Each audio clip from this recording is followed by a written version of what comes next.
I adjusted my tie for the third time, staring at my reflection in the coffee shop's plate glass window. The collar of my shirt felt a little too tight, and my palms were slick with sweat. My phone buzzed. It was Leo again. My sister is seriously great, just when she gets an idea in her head, she's like a bulldog. So just be patient with her, okay? Don't scare her off. A bulldog? I roll my eyes at the screen. That guy never had a clue how to describe people. A small bell chimed as I pushed the door open. A girl was already sitting at the table by the window, white dress, hair combed perfectly neat, fingers laced primly on the table. The afternoon sun caught the ends of her hair, giving it an almost unreal softness. The moment I got close, her head snapped up. Her eyes were bright, like glass marbles rinsed with water, and they locked directly onto mine. Ethan Vance. Her voice was cooler than I expected, like iced lemonade. I just pulled out the chair to sit down. Before I could even manage a hello, the girl across from me, Claire Gao, leaned forward, her nose just inches from my coffee cup. You and Leo are best friends? Like since college? Yeah, we've known each other for almost 10 years. I smiled, trying to lighten the mood. He told me you. Then from now on, you're mine. She cut me off. Her tone is flat, as if she were commenting on the weather. I've been watching you for 3 months. I saw on his Instagram story last week that you were thinking about dating, so I had him set this up. I nearly choked on my coffee. I stared at her, speechless for a moment. Ms. Gao, we just met. Call me Claire. Her fingertips brushed against my wrist. The touch was cool, and my arm went rigid. From today on, you have to tell me where you're going after work. Your phone passcode needs to be my birthday plus your birthday. And her eye scanned my phone's lock screen. A picture of my rescue cat, Shadow. That has to go. I don't like cats. The sunlight outside suddenly felt blinding. I tried to pull my hand back, but she pressed down gently. Her grip wasn't strong, but her fingers were insistent, as if she were afraid I'd bolt. Claire, this is just a blind date. It doesn't mean. Leo said you're a dependable guy, that you be good to me. She looked up, her eyelashes long, her expression completely serious. I've decided. It's you. You can't run away. My phone buzzed again. It was Leo, with a smirking emoji. My sister's pretty straightforward, right? When this works out, you owe me a steak dinner. I looked at the intensely earnest face in front of me and suddenly understood what Leo meant by a bulldog. It wasn't just stubbornness, it was a seriousness that was kind of terrifying, but underneath that insistence, I could see a flicker of anxiety in her eyes, like a little kid terrified of rejection. It made it hard to be truly angry. As I was paying the bill, she was already scrolling through her phone's calendar. Saturday, we'll see a romance movie. I booked the center seats. Sunday, you're coming to my parents for dinner. My mom's been wanting to meet you. At the door, she suddenly stopped me and tucked a strawberry scrunchie into my pocket. The fabric was soft. Here, so when you see it, you'll think of me. She stood on her toes, her voice as light as the evening breeze. Don't let me lose track of you. I'll worry. The wind lifted the hem of her dress. I clutched the scrunchie in my pocket, my thoughts a jumbled mess. I couldn't tell if it was fear or something else. It just felt like this girl's intensity was like a piece of hard candy. Maybe if you broke through the shell, it would be sweet inside. On the way home, Leo called, gloating. So, my sister's the real deal, right? Totally sincere. You might have mentioned she was this sincere. She's just terrified of missing out on something good. She was hurt pretty bad a while back, so she holds on tight to people she likes. Leo's tone softened. Just cut her some slack. She doesn't have a mean bone in her body. After hanging up, I fumbled for my keys. Out of the corner of my eye, I saw something hanging on my apartment doorknob. A little stuffed animal of a black cat, a perfect double for Shadow. Tied around its neck was a strawberry scrunchie identical to the one in my pocket. The wind rustled the leaves in the trees. I stood at my door, clutching the scrunchie, a chill running down my spine. But deep in the chaotic swirl of my emotions, a strange, faint warmth had started to creep in. I was completely out of it during the next morning's team meeting. The strawberry scrunchie in my pocket felt like a rock. The little plastic charm on it kept digging into my side through my shirt, each nudge a reminder of the girl from yesterday, and her words. So when you see it, you'll think of me. My phone vibrated in my lap. A text from an unknown number. Don't play on your phone in meetings. I'm in the coffee shop across from your building. My head snapped up. Through the second floor window of the cafe, Claire Gao was waving at me. In her hand, she was holding a thermos, my own deep blue thermos from my kitchen counter. A cold sweat broke out on the back of my neck. How did she know where I worked? And how did she get into my apartment to grab my thermos? The second the meeting ended, I practically bolted downstairs. I pushed open the coffee shop door, and she slid the thermos across the table toward me. It was still warm. I know you have a sensitive stomach, so I made you some oatmeal this morning. Eat it while it's hot. How did you get in my apartment? I kept my voice low, glancing around nervously, terrified a coworker might see us. And my key. I got your work address from Leo. And the receptionist at your company is super nice. I told her I was your girlfriend, and she let me wait in the lobby. She stirred her coffee. Her tone is casual, as if she were talking about the weather. Your front door wasn't locked properly. I was walking by this morning and just gave a little push. It swung right open. The thermos was on your counter, so I brought it for you. I pinched the bridge of my nose and sighed, trying to stay patient. Claire, we just met. We need to take things slowly. I know you need time to adjust. She suddenly looked up, the light in her eyes dimming. She curled her fingers around her mug, her knuckles turning white. Am I being too pushy? Leo said guys like girls who are gentle. I can change, okay? Just don't hate me. Her expression reminded me of what Leo had said last night. She was hurt pretty bad a while back, so she holds on tight to people she likes. Just as my resolve began to soften, she added in a small voice, but you can't like anyone else. I was just around the corner last night when your team went out for drinks. I saw that woman in the red dress laughing with you. I froze. My department's impromptu happy hour yesterday. She had followed me? I wasn't stalking you. She seemed to read my mind and waved her hands frantically, her fingertips trembling. I just want to see you for a little longer. It helps me relax, knowing what you're up to. That afternoon, I couldn't take it anymore and stormed into Leo's office to confront him. He was typing away at his computer. After hearing me out, he slapped his chest and promised, I'll talk to her, man. I will. But she honestly means no harm. She's just really insecure and terrified you're going to leave her. Just then, the office door creaked open. Claire was standing there, holding a basket of fruit. Hey, bro, brought you some strawberries. Her eyes flickered toward me, and the corner of her mouth quirked up. Oh, Ethan's here too. What a coincidence. Leo immediately tried to smooth things over. See? How thoughtful is my sister.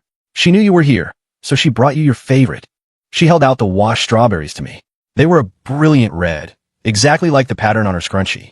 As our fingers touched, she leaned in, her voice a whisper only I could hear. You have to eat strawberries while they're fresh, and you have to hold on to people so you don't lose them. I worked late that night, until 10. As I stepped out of the office building, I saw a white dress standing under a streetlight. Claire was there, holding a jacket, her silhouette haloed in the warm glow. The breeze made her dress sway gently. The forecast said it was going to get cold. I brought you a jacket. What are you still doing out so late? I took the jacket. It carried a faint, sweet scent that smelled like her. She didn't say anything, just reached out to straighten my collar. Her fingers grazed my neck and I flinched. As we passed a corner convenience store, I saw our reflection in the glass. She was on her tiptoes, patting dust off my jacket, except there was no dust. She was just patting it with intense focus, as if performing a sacred ritual. When I got home and took out my keys, I saw a note tucked into the doorframe. It was her handwriting. I left some more milk for you by the door. Don't forget to drink it. You really should get a new lock for your door. It opened with a little push again today. What if a bad person got in? I stood at my door, holding the note. The strawberry scrunchie in my pocket seemed to be radiating heat again. It would be a lie to say I wasn't weirded out. But thinking of her waiting for me under the streetlight, and her worried words, what if a bad person got in? The flicker of annoyance I felt was quietly replaced by a confusing, muddled warmth. My brain felt like it was stuffed with cotton during the Monday morning meeting. The strawberry scrunchie in my pocket was more noticeable than ever. Its plastic charm pressed against my ribs, a constant, nagging reminder of the chaos she'd brought into my life. A mix of frustration at being cornered in my own office and a strange, undeniable sense of being cared for. My phone buzzed under the table. A text from Claire. I wore a new dress today. I'll show you after your meeting. I had just locked my phone when my department director walked in. Everyone, I'd like to introduce our new intern, Claire Gao. She'll be helping out with project documentation for the time being. From behind the door emerged a figure in a white dress. Claire stood there, clutching a folder, a brand new intern badge clipped to her shirt. Her eyes were aimed directly at me. My stomach dropped. How on earth did she end up working here? She walked straight to my side of the conference table and casually straightened the projector remote, which had been sitting crooked. Her fingers then moved to my collar, fixing my slightly askew tie. Ethan, your tie is crooked again. The room fell silent. Every single head turned to stare, their expressions a mix of curiosity and amusement. I caught our colleague Janet's faint, knowing smirk. I could feel sweat prickling the back of my neck. I was pinned to my chair, my back burning with embarrassment. When it was my turn to present our project proposal, my voice trembled slightly. I was in the middle of explaining some key data points when a Slack notification popped up on the screen. It was from Claire. Last week, while you were out, Janet copied your client files onto a USB drive. I just sent the backups with timestamps to your email. My hand tightened on the mouse. I glanced up and my eyes met Janet's. She was pretending to take notes, but her fingers were flying across her phone under the table. My heart sank. No wonder she'd been asking me about the proposal details yesterday. This was her game. When it was Janet's turn to present, she unveiled a proposal that was shockingly similar to mine, right down to the data charts. The director frowned. Why do these two proposals look almost identical? Because Janet's was based on my initial draft, I said, taking a deep breath. I clicked open the prepared screenshot of my email, the send time clearly marked from the day before Janet submitted her version. Luckily, I make a habit to keep backups. The color drained from Janet's face. Her lips trembled, but before she could say anything, Claire spoke up. Her voice wasn't loud, but it was perfectly clear. I was in the break room yesterday and saw Janet going through Ethan's filing cabinet. The security camera should have caught it. She pulled out her phone and played a video. The screen clearly showed Janet furtively rifling through my files. The meeting room erupted in murmurs. The director's face was grim. He immediately announced that Janet's candidacy for the team lead position was suspended. After the meeting, my coworkers crowded around me, clapping me on the back. Nice one, Ethan. Your girlfriend is your guardian angel. How'd she even manage to catch that? Claire stood behind me, gently tugging on the hem of my shirt. Her eyes were shining like they were filled with stars. I helped you, didn't I? On the way back to our desks, she walked beside me, her voice low. I won't let anyone bully you. Her fingertips brushed against the back of my hand, cool and fleeting. Just like you wouldn't let anyone bully me. At lunch, Leo called, his voice a mix of shock and exasperation. Why didn't you tell me my sister started an internship at your company? She stayed up all night for a week, rewriting her resume just to get into your department. She said she was afraid you'd think she wasn't smart enough. I turned to look at her desk. Claire was crouching down, taking the mug I'd forgotten to wash yesterday to the break room. She came back with it filled with freshly brewed chamomile tea, my favorite kind. Sunlight streamed through the blinds, landing on the crown of her head and making her hair look soft and fuzzy. She was focused, carefully organizing files, the line of her profile gentle and serene. In that moment, her relentless persistence didn't seem so scary anymore. As I was leaving for the day, she came running after me, clutching her laptop, the hem of her dress fluttering. My mom wants you to come over for dinner tomorrow. She's making her pot roast. You mentioned to Leo once that you loved it. Seeing me hesitate, she quickly added, Leo will be there too. He said if you don't come, he'll send me that video of you singing cheesy love songs shirtless in your dorm room back in college. I looked at the hopeful, anxious expression in her eyes and couldn't help but laugh. This girl, even her threats were ridiculously sincere. For the gals lived in an older apartment building in a historic neighborhood. Before I even reached the entryway, the rich, savory smell of cooking floated down the hallway. Claire's mom opened the door, wiping her hands on her apron before taking mine. Her palms were warm. We finally get to meet you. Claire's been talking about you all morning. Said you love pot roast, so I've been slow cooking it for hours until it's perfectly tender. In the living room, Leo was sprawled on the sofa, playing a video game. He saw me and winked. You made it. My sister's in the kitchen, setting the table. She lined up all the forks perfectly straight, said she had to save the best set for you. Claire, wearing a pink apron, peeked out from the kitchen. She had a smudge of flour on her cheek, making her look like a little squirrel caught snacking. Her eyes lit up the second she saw me, and she forgot to even put down the spatula in her hand. You're here. The soup is almost ready. Just 5 more minutes. At the dinner table, Mrs. Gow never stopped putting food on my plate. The pot roast was piled up like a small mountain. She's our only daughter. We've spoiled her rotten since she was little, she said, smiling at Claire. If she ever does anything wrong, you'll have to be the patient one. Leo chimed in from the side. Mom, let them figure out their own stuff. Don't meddle. Claire suddenly put down her fork, her back ramrod straight, as if she were giving a presentation. Ethan and I are planning to go see his parents next month. I nearly spit out my rice, but her mom just beamed, her eyes crinkling into happy lines. Wonderful, wonderful. I'll go pick out a gift for his mother tomorrow. I saw a beautiful silk scarf at the mall the other day. Mrs. Gow, we haven't really, I started to explain, but Claire gently kicked my foot under the table, giving me a look that said, don't you dare. Her toes pressed against my shoe with a stubborn insistence. After dinner, Leo pulled me out onto the balcony and offered me a cigarette. The evening air was cool, and the faint sound of music drifted up from a nearby park. Is my sister moving a little too fast? He scratched his head. That's just how she is. Once she decides on something, she wants to get it done all at once. I looked into the living room, where Claire was clearing the dishes. She was carefully setting the bowl I had used into the sink by itself, her movements so gentle you'd think it was made of fine china. She doesn't seem to understand the concept of boundaries, I said. Leo sighed, the lighter clicking open. She was bullied pretty badly by her classmates in high school. One time she fell during gym class, scraped her knee up, and the entire class just stood there and watched. No one helped her. I had to skip class to carry her home. He took a drag from his cigarette. Ever since then, she's been terrified of being abandoned. She latches on extra tight to the people she cares about. The wind blew the smoke away. I suddenly thought of the strawberry candies she always carried in her pocket, the way her knuckles turned white when she was nervous. So that was it. Behind all that intensity was a deep-seated fear. When I went back inside, I saw Claire holding my phone. My stomach tightened, and I started to walk over, but she held up the charger and smiled. It was about to die. I'm plugging it in for you. The screen was lit up with my family photo. She pointed to it. Are these your parents? Can we buy some fruit and go visit them next week? I haven't even told them about. Oh, I already called your mom. She pulled out her own phone. In her call history was my mom's number, saved as Ethan's mom. She said she's free next Sunday and that we should come over for dinner early. I stood there stunned. Across the room, Leo gave me a covert thumbs up, mouthing the words, "Please, man, just go with it." Claire suddenly linked her arm through mine, pressing her cheek against my sleeve. Her voice was soft. "Don't be mad, okay? I just really want to be part of your family." Her hair tickled my wrist, carrying the faint scent of strawberry shampoo. Looking at the mix of hope and anxiety in her eyes, the protest I was about to make died on my lips. When I left, Claire handed me a heavy, insulated container. "Tomorrow's lunch.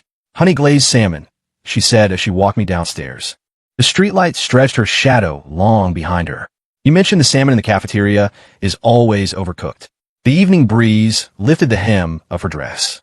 She looked up at me, her eyes sparkling in the darkness. "Ethan, you're not going to back out of this, are you?" I looked at the light in her eyes, like a tiny flame she was afraid would be blown out, and against my better judgment, I nodded. A huge smile instantly spread across her face, revealing 2 small dimples. On the way home, the warmth from the container seeped through the bag. I felt the strawberry candy she had slipped in my pocket and thought to myself that maybe, just maybe, this could actually be pretty sweet. 5 on the way to my parents' house on Sunday. Claire's palm was sweating so much it made my fingers damp. She wore a pale blue dress, and the wind made the hem flutter as she walked.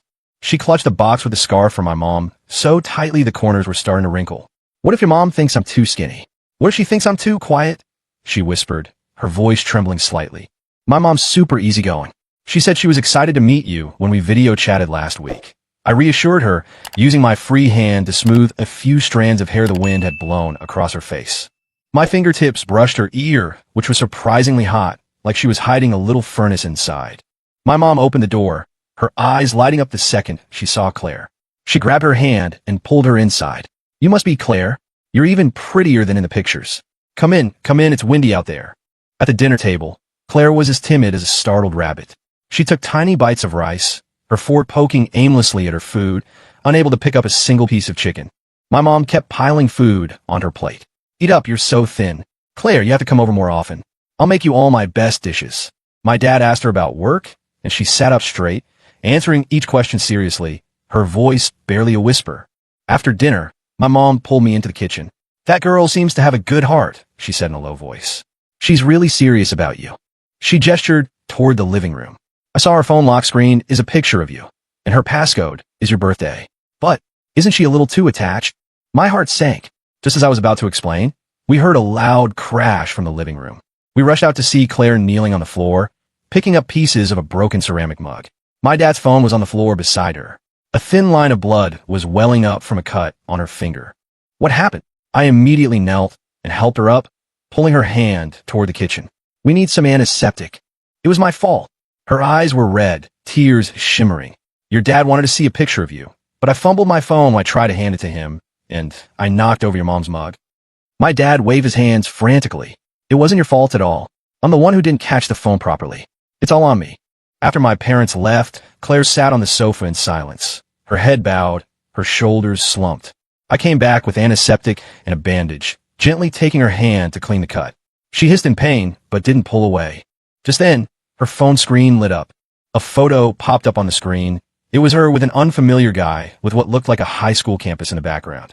Who's that? I couldn't help but ask. She snatched the phone as if it had burned her hands trembling as she quickly locked the screen. Just an old classmate, she mumbled.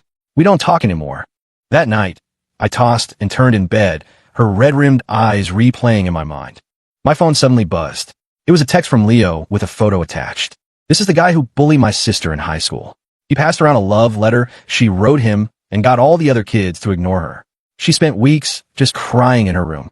In the photo, Claire looked rail-thin, like a bean sprout. She was standing alone in a corner of the schoolyard, with all the other students keeping their distance. My heart clenched, a dull ache spreading through my chest. I thought about her constant cautiousness, the way her knuckles turned white when she was nervous, the anxious look in her eyes whenever she saw me talking to a female colleague. So that was it. Once I decided, I'll never let go, intensity wasn't about being controlling. It was about being terrified of being abandoned all over again. The next day at work, I left a box of strawberry candies on her desk, the same kind she always carried, with a note attached. Free during your lunch break? There's a place I want to take you. Her reply was instantaneous. I'm always free for you, followed by a bouncing bear emoji that made me smile. During our break, I took her to a park near the office. We found a bench bathed in sunlight and sat down. The warm rays fell on her, making her hair seem almost translucent. Claire, I began, choosing my words carefully, my voice gentle. Whatever happened in the past, you should try to let it go. She suddenly grabbed my hand, her nails digging into my skin. Her voice trembled. You're not going to be like them, are you? You're not going to get tired of me and just leave me? Never, I said, looking directly into her eyes. But we need to take our time. We need to give each other a little space, okay? And if something's on your mind, you have to talk to me about it. Don't just keep it all inside. She was silent for a long moment before nodding slowly. The sun caught on her eyelashes, making them look like they were dusted with gold. Okay, I'll listen to you. After a pause, she added in a small voice, but you still can't like anyone else. Not even a little bit. Seeing her look so earnest and wounded at the same time, I couldn't help but laugh. I reached out and ruffled her hair. I know, you little ball of jealousy. Her hair was soft, like a kitten I'd petted at the shelter.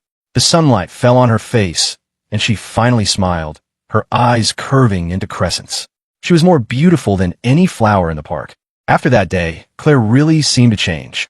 She no longer showed up unexpectedly outside my office building in the mornings. Instead, a fresh breakfast would be waiting on my desk every day, sometimes a perfectly made sandwich with a fried egg, other times a thermos of oatmeal, insulated with a hand-knitted cozy she'd made to keep it warm. A small note was tucked beside each meal, written in her neat, careful script. Today's oatmeal has sweet potato. Good for your stomach. Don't eat the sandwich on an empty stomach. Have some water first. When Leo stopped by the office to drop off some files, he saw the note in my hand and shook his head in amazement. What did you do to my sister? Now, when I text her, it takes her half an hour to reply, but she's more reliable than my alarm clock when it comes to you. I just smiled, but I knew the truth. She hadn't changed. She just learned to hide her intensity a little better. Last week, I called in sick with a cold. That evening, as I was shivering under the covers, my phone buzzed. It was a message from her. I'm downstairs. I left some ginger tea with the doorman. Make sure you heat it up before you drink it. It was followed by a small sun emoji. She didn't come up and knock. She didn't blow up my phone. She just quietly left her care package for me. For a department team building event, we went camping in the suburbs. That night, as we sat around a bonfire grilling food, Janet walked over with a beer, a slightly forced smile on her face. Ethan, about what happened before. I'm really sorry. It's fine. It's all in the past, I said, taking the beer. Out of the corner of my eye, I saw Claire sitting on the other side of the fire, stabbing at a hot dog on a stick so hard I thought she was going to break it. Janet followed my gaze and chuckled. Your girlfriend really cares about you. The whole time I was talking to you, just now, she was looking at me like a mother tiger protecting her cub. A warmth spread through my chest. I took my beer and went to sip beside her. She handed me the hot dog she had just finished grilling, covered in the extra spicy chili powder I liked. What did she say to you? She asked quietly, her eyes fixed on the fire, the flickering flames dancing in her reflection. Nothing important, just work stuff. I took a bite of the hot dog. It was so hot I winced, but the flavor was perfect. Aren't you having any? She shook her head. I'm not hungry, but her eyes were glued to my hands, and when she saw how much I was enjoying the food, the corners of her mouth secretly turned up like a little kid who'd just gotten away with stealing a cookie. Late that night, long after everyone else was asleep, the cold woke me up. I groggily felt something draped over me. It was Claire's white jacket, still carrying her faint strawberry scent. I heard soft footsteps outside the tent. I unzipped the flap just a crack and saw her sitting by the dying embers of the bonfire. The faint glow illuminated her phone screen. When I got closer, I realized she was reading an article titled "A Guide to a Healthy Relationship." Her fingers scrolled down the screen as she mumbled to herself, "Give your partner space. Don't be too clingy. Why are you still awake?" I asked, sitting down next to her. The fire crackled, sending sparks into the air. She jumped, and her phone clattered to the ground. She scrambled to pick it up and turn it off. I couldn't sleep. I thought I'd toast some marshmallows for you. She threaded a marshmallow onto a stick and held it over the fire, turning it slowly. The flames cast a warm, reddish glow on her face. The marshmallow turned a perfect golden brown, slightly caramelized at the edges. She blew on it gently and handed it to me. "Careful, it's hot." I took a bite. It was perfectly sweet, and a sticky strand clung to the corner of my mouth. "Claire," I said, wiping my mouth, "you don't have to study these things. I like you just the way you are." Her head snapped up, her eyes shining as brightly as a star-filled sky. "Really? Really?" I reached out and wiped a smudge of sugar from her lips. My fingertip brushed her skin, and she shivered slightly. "I like how serious you are. And I like how much you worry about me." We talked for a long time that night. She told me how she used to fight with Leo over snacks when they were kids, and how he always gave her the biggest piece in the end. She told me about the first time she ever saw me, when I came to pick Leo up from school, and how she thought my smile was the nicest thing she'd ever seen. She secretly wrote my name in her diary over and over again. She told me how, on the day she got the internship offer from my company, she was so excited she couldn't sleep, tossing and turning all night, trying to decide what to wear. "I was so scared you'd find me annoying," she whispered, her voice almost lost in the wind. "Leo always says I'm too clingy, that I'd scare you away." "You won't," I said, taking her hand. It was still cool to the touch, and I warmed it in mine. "But from now on, if you want to do something, just tell me first. Don't try to figure it all out by yourself, okay?" She nodded vigorously, the light in her eyes brighter than a bonfire. She squeezed my hand back, her grip so tight it was as if she was afraid I'd disappear. The firelight danced across her face. Suddenly, the chilly night didn't feel so cold anymore. Just when I thought we were finally finding our rhythm, disaster struck. Our company landed a huge new project. During the kickoff meeting, the director announced that I would be co-leading it with Janet, explaining it was a good opportunity for a senior member to mentor a junior one. The moment the words were out of his mouth, I felt a pair of eyes burning a hole in my back. "Ik glänst overal, Claire." She was sitting at her desk, and the folder in her hands slammed onto the table with a loud smack. She didn't give me so much as a glance for the rest of the day. At lunch, I brought my coffee over to her desk, hoping to talk things out. "It's just a work assignment. As soon as the project is over, we can go see that new movie you were talking about, okay?" She didn't say a word. Instead, she picked up my water glass and slammed it down on the desk. Water sloshed everywhere as the glass spun in a circle. "Are you still in love with her?" Her eyes were red as she glared at me, her voice trembling. "Otherwise, why wouldn't you refuse when the director assigned you to work with her?" "Claire, why are you being like this again?" I felt a surge of helplessness. I grabbed some napkins and knelt to wipe up the spill. "We agreed to trust each other. You promised me when we were camping. Trust means watching you work with the person who tried to ruin your career." Her voice rose, and head started to turn in our direction, but she didn't care. "She stole your proposal and almost cost you a promotion. Have you forgotten that? You just think she's better than me." "It was a professional mistake, and she apologized for it," I said, trying to pull her aside, my voice low and urgent. "We're at work. Can we please not make a scene? Be mature about this." "Mature? Does being mature mean I have to stand by and watch you get played for a fool?" Her eyes grew redder, tears welling up. She suddenly turned and ran, knocking her chair over with a loud crash as she fled. For the next few days, there were no more breakfasts on my desk. She didn't reply to my texts. Leo, however, didn't hesitate to call. "My sister has been crying at home for 2 days straight," he yelled into the phone. "She said you and Janet are back on good terms. Is that true? If you dare hurt her, you and I are done. We're just work colleagues." My head was pounding. She's being overly sensitive. She blows every little thing out of proportion. "She's not being sensitive, she's scared." Leo sighed, his voice dropping. "That guy from high school? He was acting all sweet to her while telling everyone else what a psycho she was. Then he dumped her. She's terrified you're going to do the same thing. Be nice to her face while you're secretly involved with someone else." After the call, I stared at the empty space on my desk where her breakfast used to be, a hollow feeling in my chest. I couldn't focus at all during the project meeting. Janet slid a data report across the table. There's an issue with some of these numbers. Could you double-check them? I took the report and started flipping through it. Tucked between the pages was a small, folded note. It was Claire's handwriting, the strokes sharp and urgent. She changed her core data. Compare it against the original backup. Be careful she doesn't try to frame you. I looked up and met Janet's eyes. A faint, knowing smile played on her lips, sending a chill down my spine. I calmly tucked the report away, my heart a mix of shock and a sudden, fierce warmth. Even when she was furious with me, this girl was still looking out for me. After the meeting, I cornered Janet in the stairwell, slapping the report against the wall. You changed these numbers, didn't you? Didn't you learn your lesson the first time? Her face went pale, but she quickly tried to regain her composure. Ethan, don't be so dramatic. I just thought there was a problem with the data and made a few adjustments to help you out. Stay away from me. I cut her off, my voice cold. If this ever happens again, I'm taking the evidence straight to the director and making sure you never work in this city again. Back in the office, I went straight to Claire's desk. She was slumped over, her shoulders shaking. I'm sorry, I said, standing in front of her. I softened my voice. I should have protected you better. And I was wrong to call you immature. I was wrong. She lifted her head, and tears streamed down her face, splashing onto the desk. I didn't mean to fight with you. I was just so scared. Scared she would trick you, and scared you'd think she was better and leave me. I know. I handed her a tissue and crouched down to meet her gaze. From now on, I'll tell you everything that's going on at work. I'll never let you worry like that again, okay? She sniffled and pulled a strawberry candy from her pocket, pressing it into my hand. The wrapper was crinkled from her grip. Here, you said you liked this flavor. I took it, unwrapped it, and popped it in her mouth. She held the candy on her tongue, still crying, but the corners of her lips began to curl into a tiny, hesitant smile. 8. On the night the project successfully launched, the company threw a celebration dinner. The private room was loud and boisterous, filled with the sound of clinking glasses and laughter. Claire wore a red dress that made her skin look like porcelain. She sat quietly beside me, and whenever someone came over to offer a toast, she would stand up with a smile. He's got a sensitive stomach. I'll drink for him. I can hold my liquor. As she tipped her head back to drink, her eyelashes fluttered.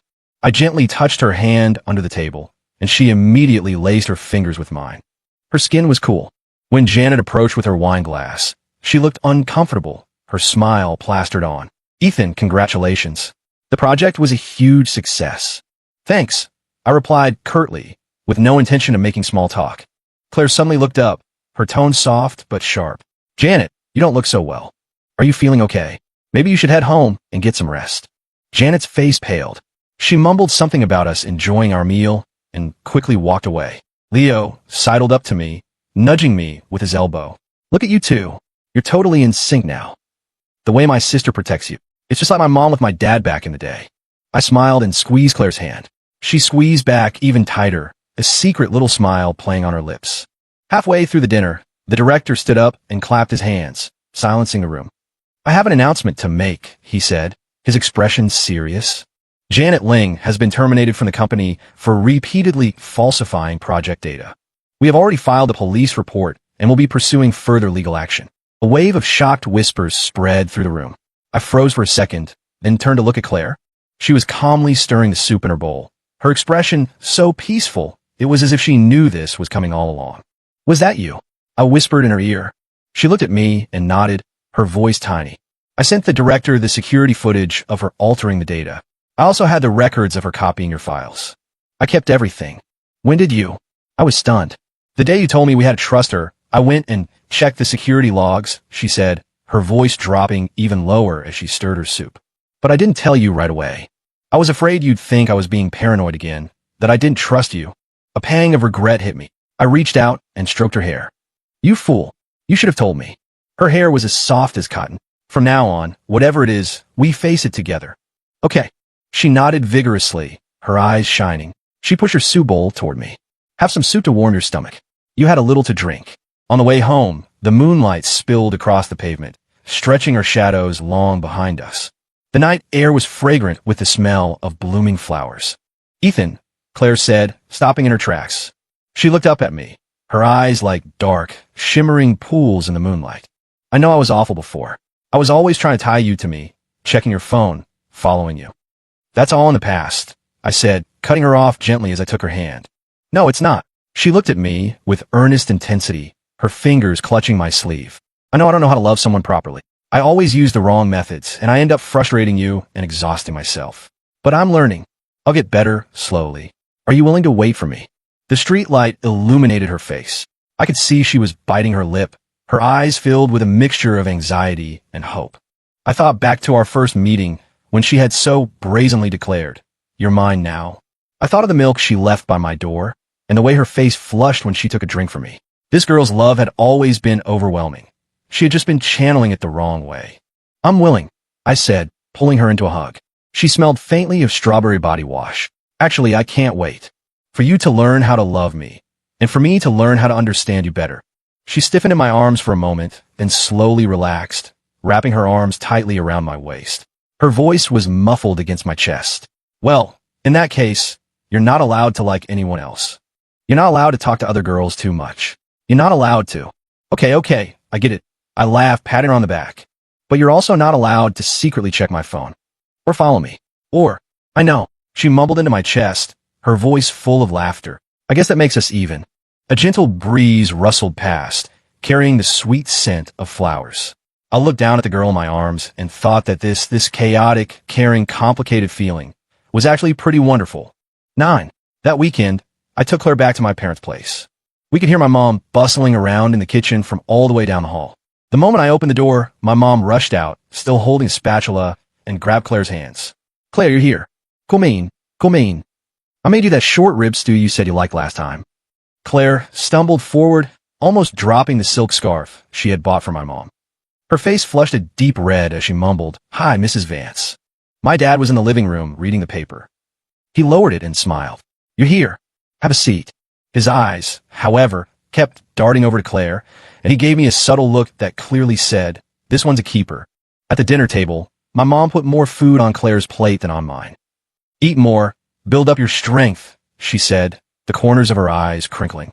"So, Claire, when are you and Ethan planning on making things official? You two seem perfect for each other." Before Claire had even swallowed her bite of food, she shot up from her chair, gripping her fork tightly. "Mr. and Mrs. Vance, I know I've been a little impulsive in the past, and I've made Ethan upset," she said, taking a deep breath. Her eyes were bright as she looked at my parents. "But I truly love Ethan. I'll learn to be good to him. I'll learn how to cook and clean, and I'll learn to be more considerate. You could trust me with him." My mom's eyes grew misty. She pulled Claire back down into her seat. "Silly girl, we already think of you as family. If Ethan ever gives you any trouble, you tell me. I'll set him straight for you." After dinner, as I was walking Claire home, we passed by the coffee shop where we had our first date. She stopped suddenly. "Want to go in for a bit?" We sat at the same table by the window. She ordered 2 lattes just like last time. The sunlight streamed through the glass onto our table. As she stirred her coffee, she smiled. "You know, on our first date, my palms were sweating like crazy. Leo told me you like gentle girls, so I practiced smiling in the mirror for days. But the second I saw you, I forgot everything and just started saying a bunch of stupid stuff." I thought about how she had so seriously declared, "You're mine now," and I couldn't help but laugh. "I thought you were just naturally that bossy." "I was faking it," she said, a blush creeping up her cheeks. Her stirring slowed. "I was afraid you wouldn't be interested, so I figured I'd claim you first. I was scared someone else would snatch you up." We both laughed, and all the past awkwardness and misunderstandings seemed to evaporate with the steam from our coffee. As we were leaving, she pulled a small box from her bag and held it out to me, her fingers trembling slightly. "This is for you." I opened it. Inside was a hand-stitched keychain with a design of 2 hands holding. The stitches were a little crooked, but it was clear how much care had gone into making it. It took me a long time to learn how to make it. It might be a little ugly. It's not ugly at all. It's perfect. I immediately took it and attached it to my key ring, giving a little jingle. Now I'll have it with me every day. We walked to the foot of her apartment building. The evening air was cool and smelled of flowers. She suddenly stood on her toes and quickly kissed my cheek. The touch was soft, like a marshmallow. "Ethan, I love you," she said. Then, her face bright red, she turned and ran, her dress fluttering in the breeze. "I'll bring you breakfast tomorrow." I stood there for a long time, touching the spot on my cheek where she'd kissed me, a wide smile on my face. The wind blew past, carrying that sweet floral scent. My heart felt like it was holding a strawberry candy, warm and sweet all the way through. Watching her run up the stairs, I realized that this girl, a little clumsy, a little intense, had somehow, without me even noticing, already made a home for herself in my heart.